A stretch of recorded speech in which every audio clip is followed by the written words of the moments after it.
I'm all for Botox. I'm all for of plastic surgery if that's what makes you comfortable.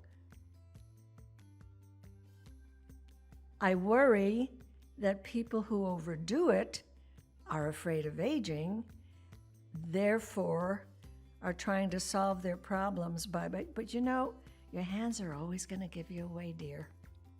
I have really good skin for an old lady. I am 90 and I have amazing skin, as a matter of fact, and it has a great deal to do with being from the Caribbean. I think that aging is a gift. I always tell my patients that what we're not trying to do is make you look drastically younger. We're trying to make you look as good as you feel and make you feel like your best self.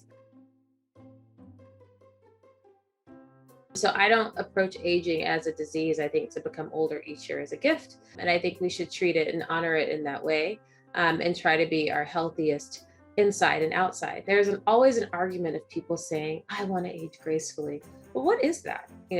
Gracefully means to me aging in a way that makes you feel good, that makes you feel graceful. And that's a different definition for everyone. Some people say, I don't mind my wrinkles, I am fine. I subscribe to a school of thought that it's absolutely okay.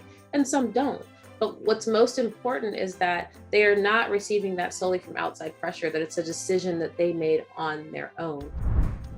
When I look at Botox fillers and lasers, I think of them more as minimally invasive procedures or techniques. I don't think of them as plastic surgery. They are treatments that are, by and large, reversible, that gives you a temporary opportunity to feel better and decide if that's something you want to do and commit to a more permanent solution, which might be surgical. So I really love this space because we can really make women feel better or empower them to change themselves in ways that are not permanent, but are meaningful ways that they can make themselves look on the outside the way they feel on the inside. So I think of them as kind of tools of empowerment. What are the basics to keep your skin healthy? And so when we think about our skin is first and foremost a barrier, and it's the largest organ in our immune system. And so it functions to keep us safe, to waterproof our bodies, to keep the bad things out, the good things inside, to act as the foot soldiers to keep out the bad bacteria, the bad viruses, the bad yeasts that want to compromise our skin barrier, and flourish by causing infection. And so in order to keep that barrier looking, feeling, and functioning optimally, there are a few things that I recommend. A good cleanser, a good moisturizer, and an excellent sunscreen is critical. And then of course we build from there when we start looking at your unique and targeted skin concerns.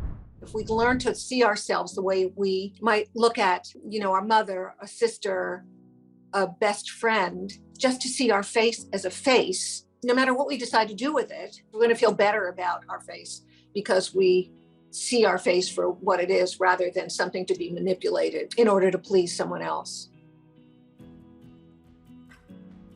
Women are starting, when they start to see signs of aging in their face, they become very unhappy because it's only going one way. It's not going to, it's not something that's going to reverse itself. And they understand what the pressures are. They understand what the biases are toward older women. And I think it's very troubling to most of us when we see the signs of aging in ourselves. If you can tolerate looking into your own eyes and allowing your feelings to come up, you eventually, if you do it regularly as an exercise, you begin to have higher self-esteem, better feelings about your face, and more positive feelings about the way you look. I went over to the mirror in my office and I looked into my own eyes, and I just kept looking at myself until I actually saw myself. In other words, I saw the human being who lives there, and I felt completely better. What it does and what it did for me is it helped me learn how to de-objectify the image I see in the mirror, which is super, super important. When I look in the mirror, I don't see an old woman. I probably am in denial. I think being in denial is fine about some things if it makes you feel better.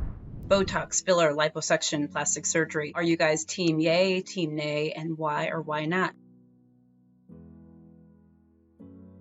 I think you have to know what your motivation is and your reason for it. And I think that we all should have a choice if we want to engage in that or if we don't. Are we now really being negative about how we look and that this is the thing that makes it better?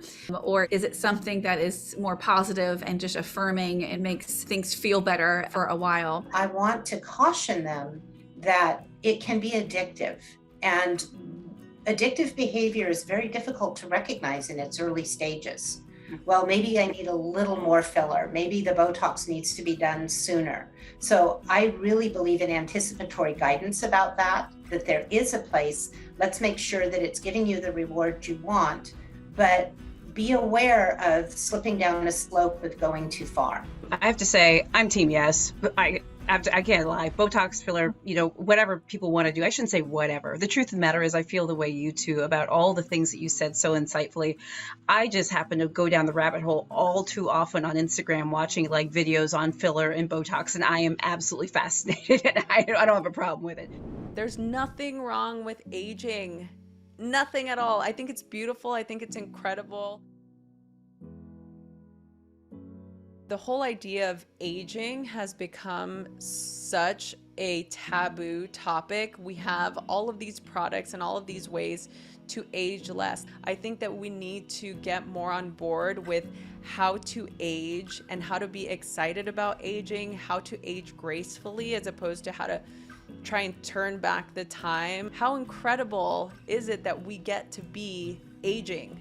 And I think it's important for us to really just change our perspective on aging. I think it's important for us to be more mindful about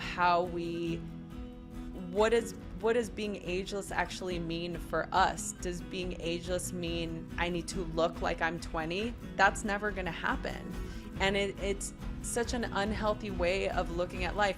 I love who I was in my 20s, but I don't need to go back there. I'm more excited at who I'm gonna be in my 40s and in my 50s and in my 60s. Like, that's exciting to me. We need to be more excited about how we're going to honor that part of us.